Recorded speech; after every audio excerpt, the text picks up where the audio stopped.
اللہ تعالیٰ نے ایک اور بیٹا عطا فرما دیا. اس لیے میری بہنیں جن کا اولاد کے سلسلے میں یا اور کسی دنیاوی معاملات میں کوئی بھی نقصان ہوا ہو، یہ ہماری ایک بات یاد رکھیے گا، آپ فوراً پڑھ لیا کریں انا للہ و انا الیہ راجعون. اس کا معنی ہوتا ہے کہ بے شک ہم تو اللہ ہی کی ملک ہیں، اللہ ہی ہمارا مالک ہے اور بے شک ہم اسی کی طرف لوٹنے والے ہیں. یعنی یہ انا للہ و انا الیہ راجعون کا ترجمہ بس یہ پڑھ لیا کریں. تو میرے آقا صلی اللہ علیہ وسلم ارشاد فرماتے ہیں کہ جب کوئی کسی کو نقصان ہو جائے اور وہ یہ ترجیع اس کو کہتے ہیں ترجیع پڑھ لے تو اللہ تبارک و تعالی اسے پہلے سے بہتر چیز عطا فرما دے گا. یہ ہمارے سرکار صلی اللہ علیہ وسلم نے فرمایا ہے. ہمیشہ یاد رکھیے، اور میں جو میرے بہن بھائی دیکھ رہے ہیں ان کے لیے ایک برکت کے لیے ایک بات عرض کر دیتا ہوں. پہلے بھی کافی کہا تھا، ہو سکتا ہے کچھ نئے لوگ ہوں، کئی دفعہ مطلب میں بتا چکا ہوں کہ ہمارے اکابرین نے فرمایا کہ جب آپ کسی سے کوئی مال وغیرہ لیتے ہیں تو بسم اللہ الرحمن الرحیم پڑھ کر لیں.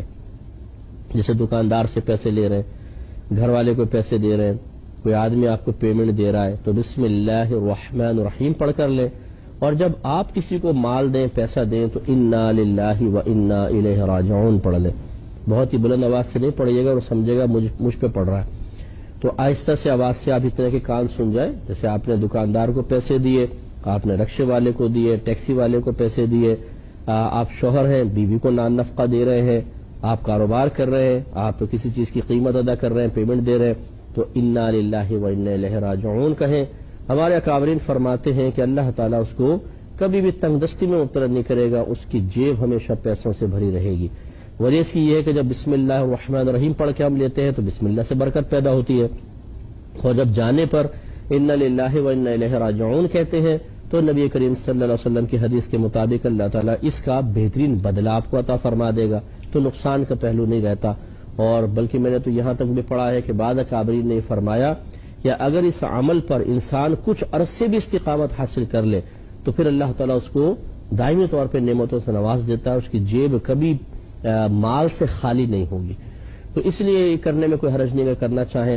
اور آپ کو پتا ہے کہ جب اللہ تعالیٰ کی طرف سے برکت سے نوازا جاتا ہے تو وہ حلال ذریعوں سے ہی نوازا جاتا ہے. کوئی معاذ اللہ حرام کے دروازے تو آپ پہ نہیں کھولے جائیں گے، یہ تو ہم تصور بھی نہیں کر سکتے.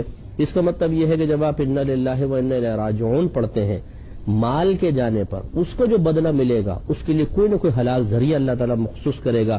اس حلال ذریعے سے آپ کو پہلے سے بہتر چیز ملے گی. تو یہ بھی ایک بہت پیاری چیز ہے کہ حلال کے دروازے آپ پہ کھلیں گے، حلال میں اور زیادہ برکت پیدا ہوگی. اس لیے آپ اس کو کریں تو بہت بہتر ہے.